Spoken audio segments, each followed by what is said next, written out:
Don't want to pay overtime, but wants overtime. I've spoken to you many times about the rules on this project, so we do not need to go over this again. You must take any overtime work during the week on the Friday. You cannot do overtime on the Friday. You cannot negotiate this. We've been over it a million times. I am not interested in discussion. So this is how the discussion with my boss began back when I did support. To give context, this was a 2-year plan of migrating remote sites. It wasn't particularly complicated, but in order to make things smoother, we'd suggested migrating most of their data overnight. This would occur a couple of hours of overtime each week, which the company were not happy having to pay, so they insisted we take time off on the Friday instead. The problem was that 2 hours could easily jump to 4 or 5 if there was a complicated server setup and a lot of data. These were old legacy systems with terrible connections. You had to babysit them and there was zero documentation. 1 week well into the project, the migration at night takes almost 7 hours. I'm in work the follow day, Tuesday, and I'm exhausted having had about 3 hours sleep.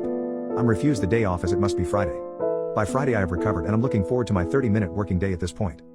I roll in, there's been a ransomware incident at the previous week's site. I'm told to go there and